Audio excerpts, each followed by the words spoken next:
Coucou! Alors, aujourd'hui on va s'intéresser au fond du portrait de Yuma, que j'ai plus ou moins reproduit de la photo de base que vous voyez en haut à droite. Donc je me suis fortement inspirée de ce fond là parce que je le trouvais bien, je trouvais que ce bleu et ce blanc là, cette petite neige, ça lui faisait bien ressortir le pelage.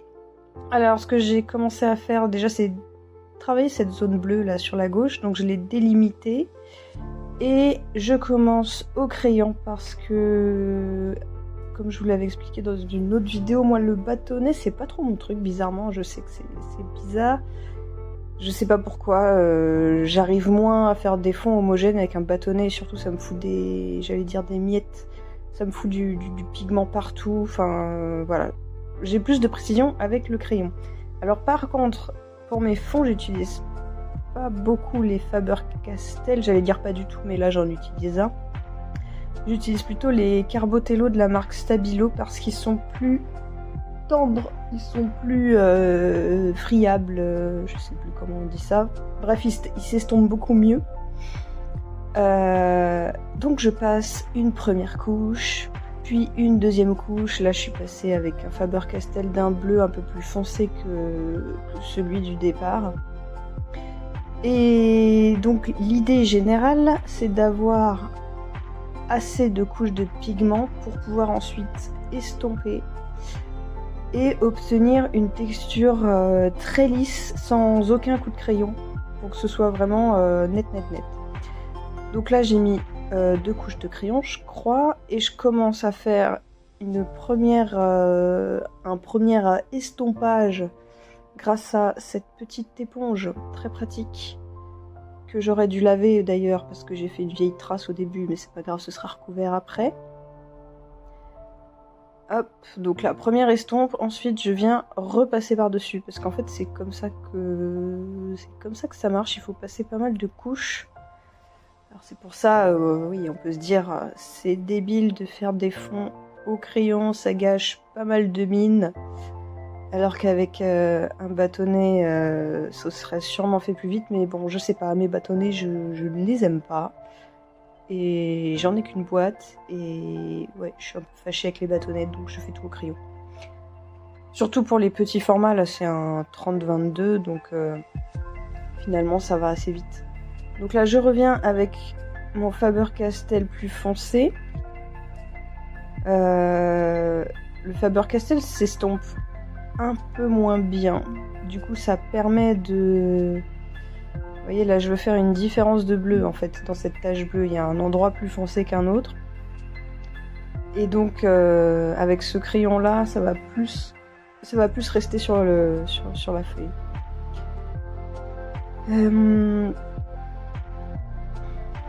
Bon, je sais plus. Ouais, je suis pas en vitesse réelle, j'ai légèrement accéléré parce que sinon on en avait pour... Je crois que c'était 1 heure. J'ai passé 1 heure sur le fond. Et encore, je suis repassée dessus après cette vidéo. Donc là, deuxième passage de l'éponge. Alors ça commence, comme il y a pas mal de couches de pigment, à devenir plus lisse. L'idée c'est que ce soit vraiment à la fin totalement lisse.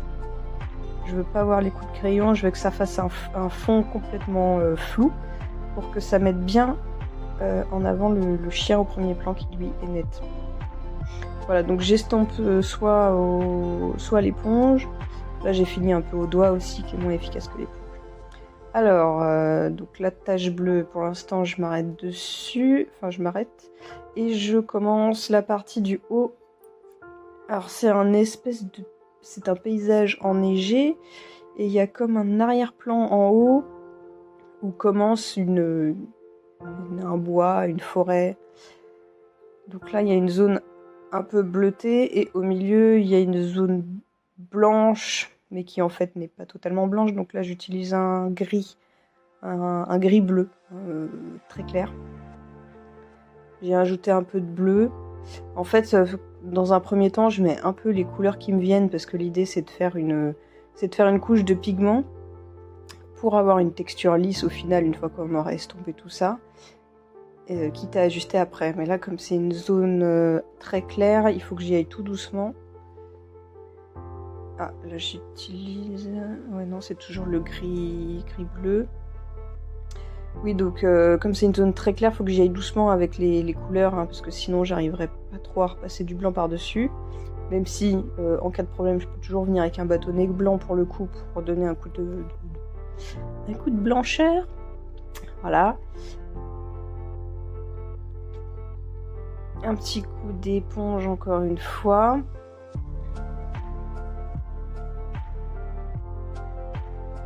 Bon, de toute façon, les fonds, c'est ça. Hein, en général, je m'inspire. Et puis, bah, il y a évidemment une grosse partie de feeling. Souvent, ça part un petit peu en créativité en fonction de ce que ça donne. Et puis alors, je passe et je repasse. Là, après, je vais passer sur la droite de la feuille et je reviendrai ici. Enfin, jusqu'à ce que ça me plaise. Donc ça peut durer longtemps. Là, je pensais pas, mais ça m'a quand même pris 1 heure ce fond-là. Alors c'est difficile de voir, de comparer avec la photo de base que j'ai mis en haut parce que là, mon dessin, il est très éclairé, donc très très lumineux. Alors que ma photo de base, elle est assez sombre. Et donc ça n'a pas du tout le même rendu de couleur là sur la vidéo. Donc faut plus voir ça comme une inspiration. Donc là ma tache bleue ça commence à être pas mal. J'ai ma zone un petit peu plus foncée en haut. Et là je vais avec c'est du blanc ou pas? Ouais, ou du blanc ou du gris très clair, j'arrive pas à voir. Donc là pour le coup c'est la neige dans la lumière. Parce que le bleu c'est la neige dans l'ombre.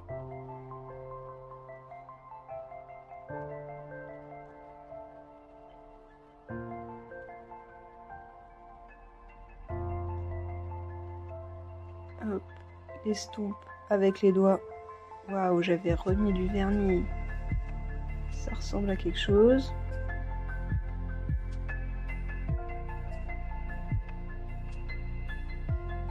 Et là, il y a un espèce d'arbre, je crois. Et ouais, il y a un tronc. Alors, j'essaye de délimiter grossièrement ce qui se passe. Tout en tenant ma feuille, parce que c'est pas évident.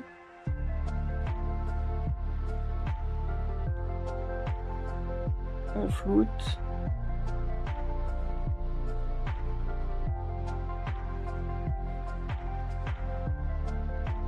Après, je me dis qu'il faudrait peut-être que j'achète d'autres bâtonnets parce que mes bâtonnets c'est des Rembrandt et les Rembrandt j'ai du mal à faire des textures souples avec des textures bien lisses. Ça me laisse des...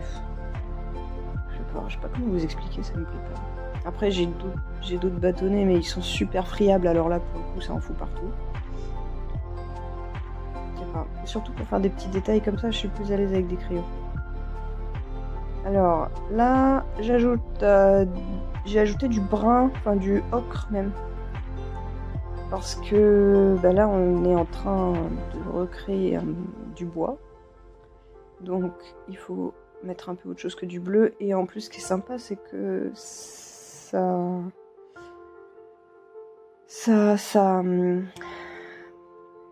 je vais trouver le mot. Ça fait écho au pelage de Yuma, le pelage des joues, là, le orangé. Donc ce qui fait que ce fond lui va vraiment très bien. Parce que le bleu, ça met en valeur le orange ça rappelle le orange. Bref, ça fait ressortir et en même temps ça reste dans les mêmes teintes, donc c'est cool.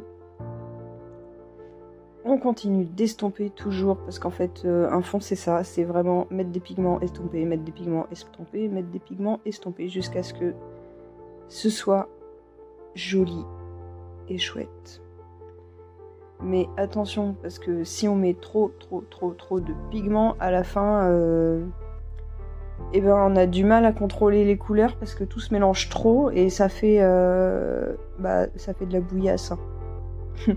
Donc, attention à ne pas trop mélanger. Au début ça va, et puis parfois quand je pars un petit peu trop en live et que j'ai commencé à mettre des tonnes et des tonnes de couches, là faut faire attention. D'ailleurs vous verrez à la fin sur la droite avec les arbres.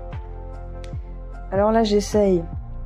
Pas facile. Là, il y a tout un tas d'arbres qu'on voit pas super bien en plus sur ma photo parce que ma photo de base, elle est quand même bien coupée en haut.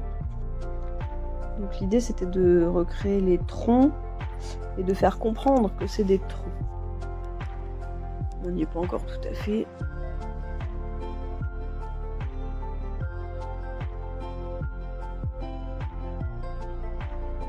Alors moi maintenant je fais systématiquement des fonds à mes tableaux. Au tout début j'en faisais pas du tout parce que déjà parce que je m'inspirais de gens qui n'en faisaient pas. Et puis aussi parce que quelque part ça facilite la vie de pas en faire. On finit l'animal et puis hop, terminé. Et puis j'ai commencé à en faire un, mais c'était un peu stressant parce qu'en fait quand on passe des heures sur un animal, quand on le réussit, et ben on a peur de se lancer dans le fond parce qu'on se dit si je foire le fond, tout est gâché quoi. Donc au départ j'étais un petit peu frileuse avec les fonds et puis finalement je me suis lancée. Et il faut pas avoir peur parce que au final c'est pas très compliqué. Disons sur les fonds on a beaucoup plus le droit à l'erreur que sur le sujet principal parce que on met des pigments, on estompe, on peut toujours corriger beaucoup plus que sur l'animal.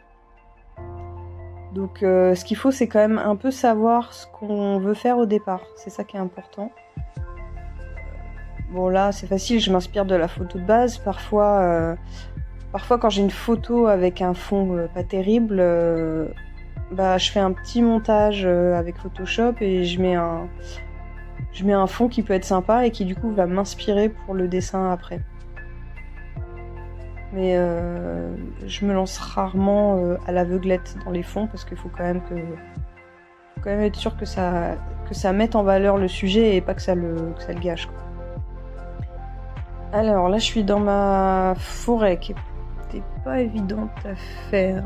Pour l'instant on a juste mis un petit peu d'ocre. On a des troncs très droits que je vais corriger après.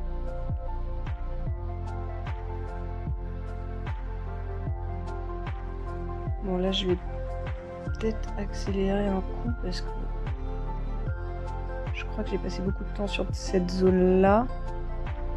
Là je reviens avec mon Faber-Castell.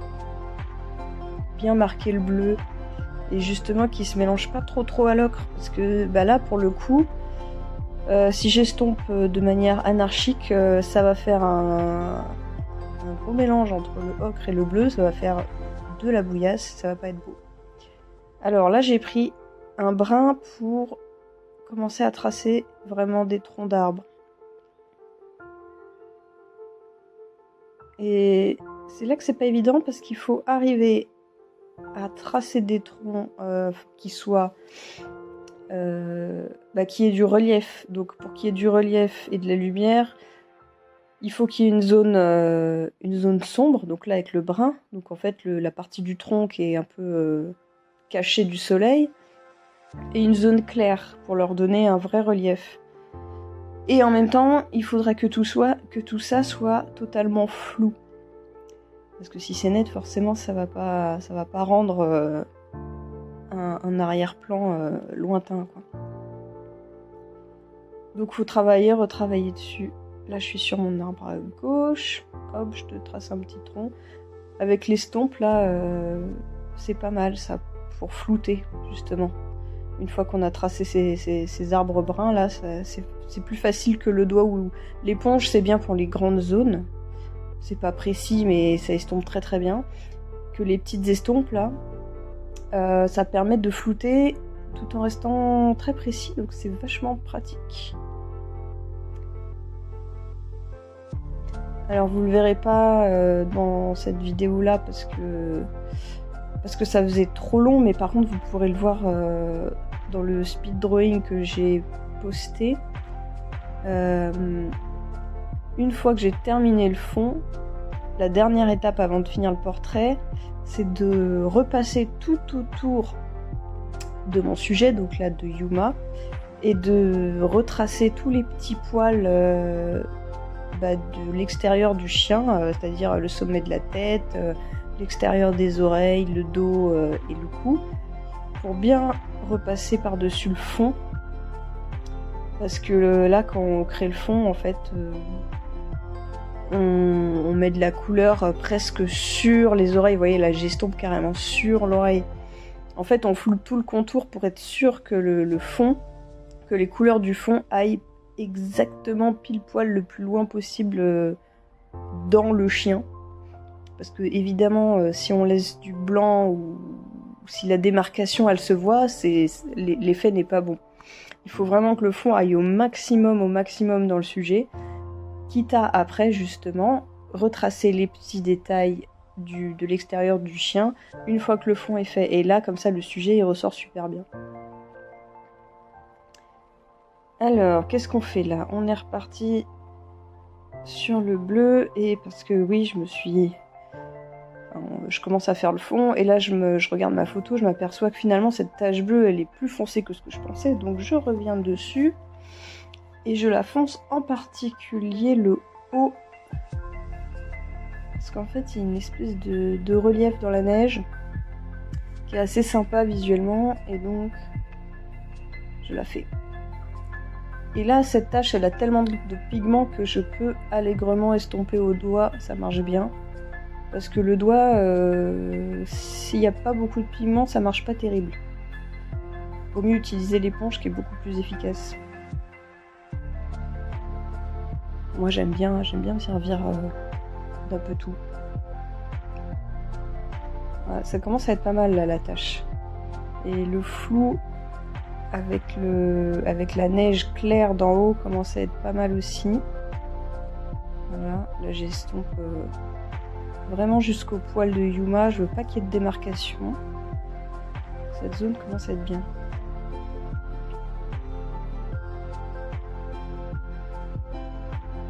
Ah, là je remets un peu de clair. Vous voyez, je reviens tout le temps en arrière en fait. Parce que c'est en passant à une autre zone qu'on voit, enfin qu'on commence à voir des choses sur ce qu'on a fait avant. Voilà, là ça crée tout de suite un petit relief là d'avoir mis un peu de clair. Ensuite, qu'est pas ça, bah là visiblement j'ai oublié de couper ce passage où il ne se passe rien et où je suis peut-être en train de tailler un crayon. Ou alors, ah non c'est bon. La neige, alors là je crois que c'est du blanc, ouais. J'ai retravaillé ma neige. Bon là cette zone là elle est pas franchement compliquée, mais mine de rien c'est pas que du blanc, donc il faut arriver à travailler avec des couleurs très claires qui ne soient pas blancs, qui tirent plutôt vers le bleu, parce que la zone elle est pas totalement uniforme. Il y a du blanc mais il y a aussi du un peu plus foncé.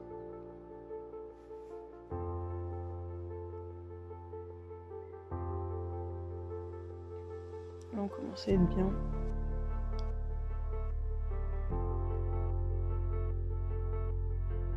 De toute façon un portrait il est toujours perfectible.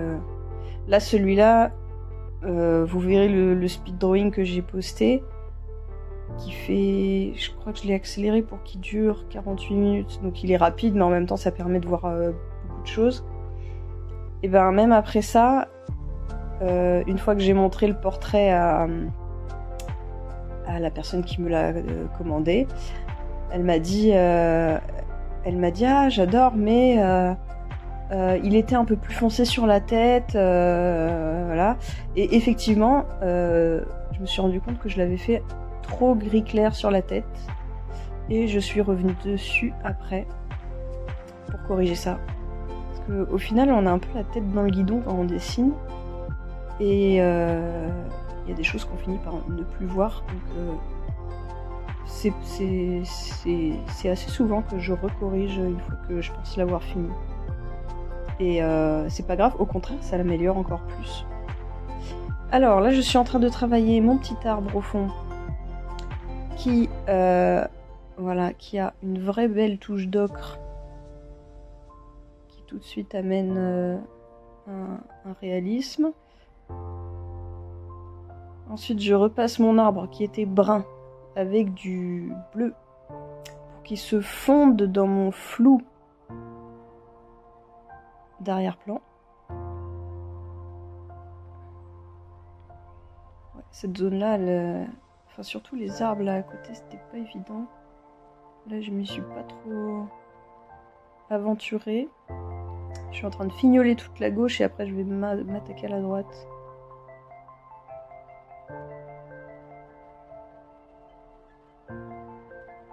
C'est du blanc.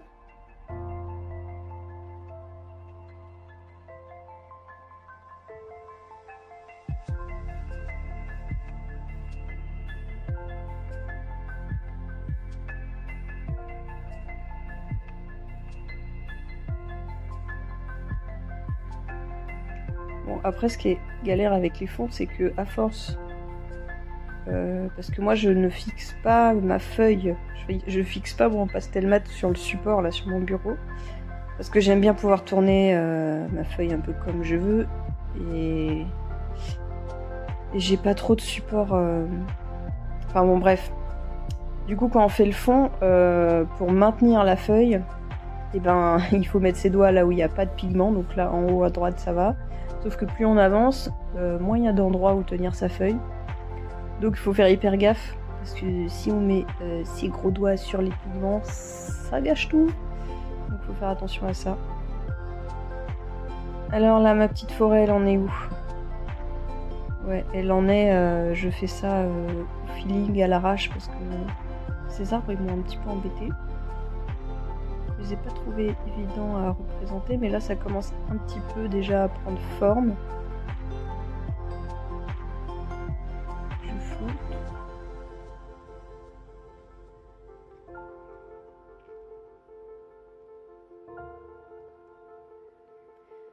Et finalement pour ce fond j'utilise pas mal les Faber-Castell. Ceux-là c'est les Faber-Castell, hein, dans les espèces de manches en métal là. Ça c'est des rallonges en fait quand mes crayons ils deviennent trop petits. Ça permet d'utiliser les crayons même si jusqu'à ce qu'ils fassent presque moins d'1 centimètre. Donc c'est bien, ça, comme ça gâche pas. Très pratique, j'avais acheté ça sur Amazon. Et là je passe à la dernière zone qui... ouais, c'est ça, c'est une base de bleu très clair. Donc je reviens avec mon crayon là, mon Carbotello. J'aime bien ce bleu d'ailleurs, j'utilise beaucoup. Je trouve très joli. Que je vais probablement mélanger, enfin je vais mettre pas mal de couches avec des bleus plus clairs, du blanc, du bleu. Ah bah là j'y vais direct à l'éponge. C'est vrai que l'avantage de l'éponge, c'est que même avec une seule couche un peu grossière de crayon, on peut déjà commencer à faire un flou intéressant, quoi.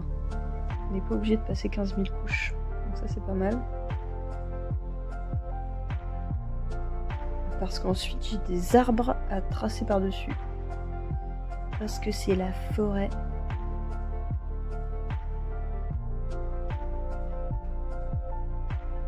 Hop, du blanc.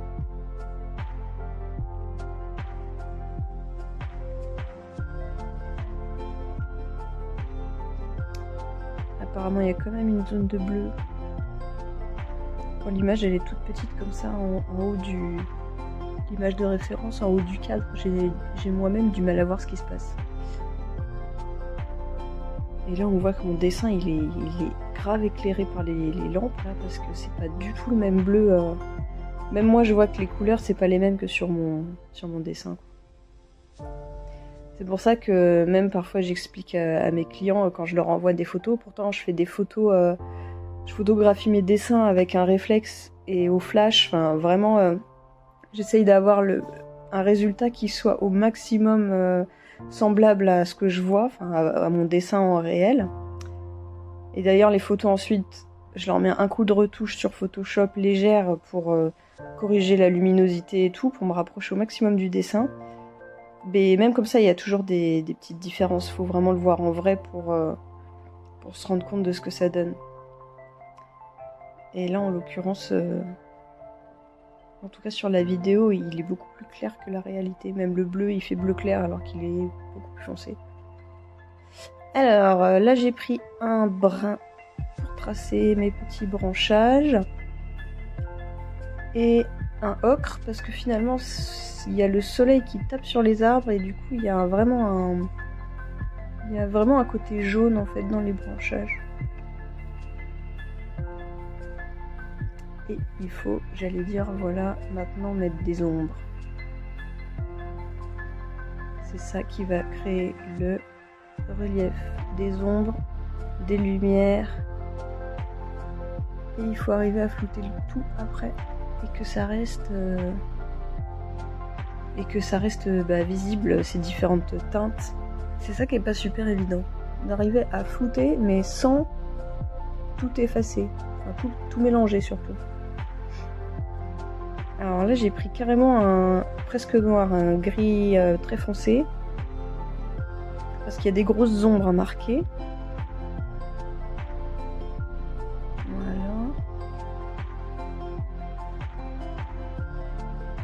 Là j'ai plus de place pour mettre mes doigts, alors je mets mes doigts sur le fond, j'ai pas le choix.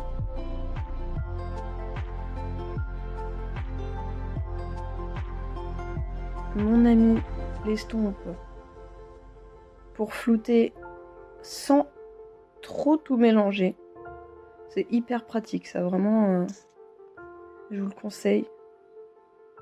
En plus ce que je fais après c'est que je les taille. Quand il y a trop de... Quand elles deviennent trop sales, je les taille avec ma râpe à papier qui me sert à tailler mes pastels et c'est très pratique, ça marche bien.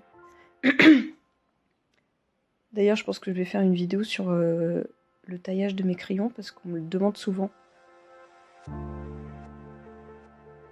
Comme ça, vous découvrirez ma fameuse râpe à papier, ma meilleure amie, qui, je vous rassure, ne me sert pas pour mes pieds.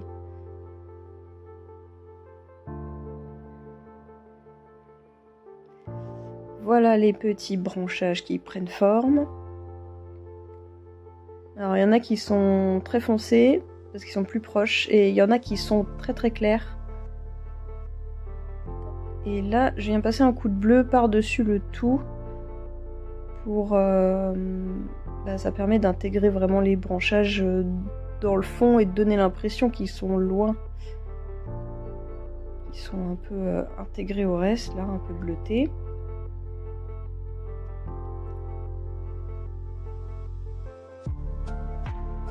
Encore un petit peu de... C'est du blanc? Ça a l'air d'être du blanc.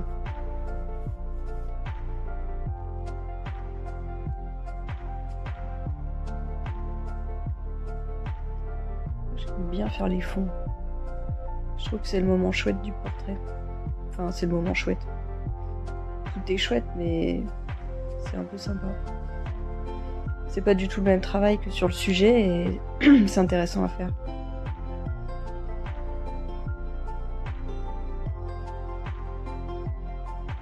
Bah là, ça commence à être pas trop mal. Et je pense que je vais bientôt passer aux finitions. C'est-à-dire aux petits détails qui manquent. Et nous arriverons au bout de cet arrière-plan qui me plaît beaucoup.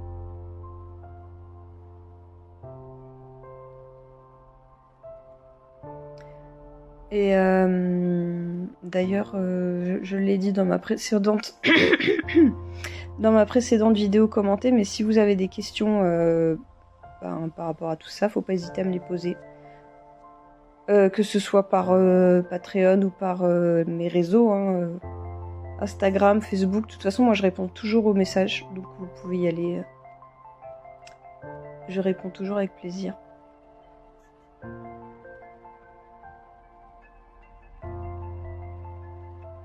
Un petit coup de floutage.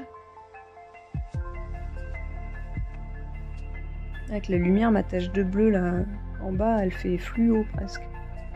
Pas du tout la même chose. Voilà, donc là, on a quasi fini.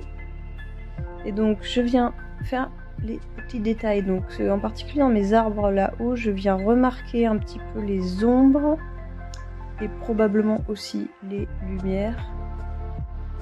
Bon là j'estompe. Là l'idée c'est que l'œil comprenne ce qui se passe quoi. Donc je pense que je vais passer un petit peu de temps sur ces zones là.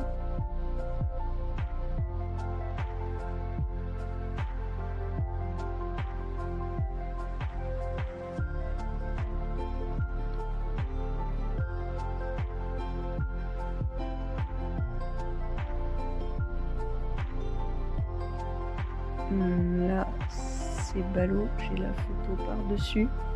Ce que je suis en train de faire, mais ce que je suis en train de faire, c'est carrément avec du noir cette fois. Je repasse sur les ombres de mes arbres.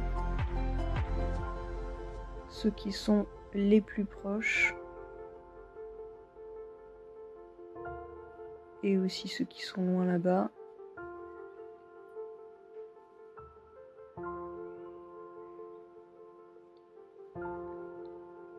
Bon là c'est vraiment le fignolage quoi.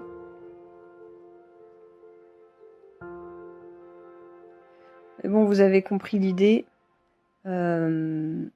Et d'ailleurs ça se passe pareil avec des bâtonnets hein, finalement.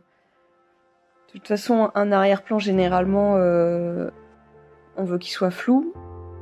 Souvent hein, c'est pas toujours le cas mais donc l'idée c'est de mettre des pigments et de les mélanger, et de les flouter, jusqu'à obtenir le résultat qu'on veut.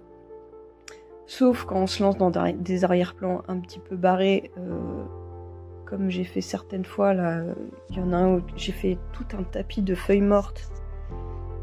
Alors là, il n'était pas du tout question de flouter, parce qu'il fallait dessiner chaque feuille morte une par une. Et là, en l'occurrence, cette fois, le fond m'avait pris plus de temps que le chien. Mais voilà, c'était une autre expérience, mais c'était sympa. Mais ça prend beaucoup plus de temps. Et finalement, les arrière-plans flous, c'est quand même plus efficace. Ça dépend de la position du chien, c'est pas toujours possible aussi. Hein. Si le chien il est assis par terre en entier, on peut pas faire quelque chose de flou. Il faut bien qu'il soit posé sur quelque chose que l'on voit au premier plan. Du coup, forcément, c'est net. Donc ça dépend un petit peu. Alors là, finalement j'ai créé une zone bleue pour créer comme un espèce de petit palier visuellement, comme une petite limite en termes de relief de neige. Et c'est pas si mal, je trouve. La meuf qui se lance des fleurs. Ouais, c'est pas si mal. Alors là, c'est presque terminé. Je suis en train de venir avec un petit peu de blanc pour délimiter un peu mieux mes branches. Puis encore un petit peu, je viens flouter avec l'éponge. Alors là, il y a une bonne couche de pigments, donc ça se floute tout seul, c'est très bien. Et là, c'est terminé. Hein. J'ai terminé mon fond, avant d'y revenir plus tard, comme je le disais. Et bien, donc, je vais vous laisser. Je vous remercie de m'avoir écouté et d'avoir regardé cette vidéo. Si vous avez des questions, comme je le disais, vous n'hésitez pas, je vous répondrai. Voilà. Et bien, à bientôt pour, je l'espère, une nouvelle vidéo. Bye bye!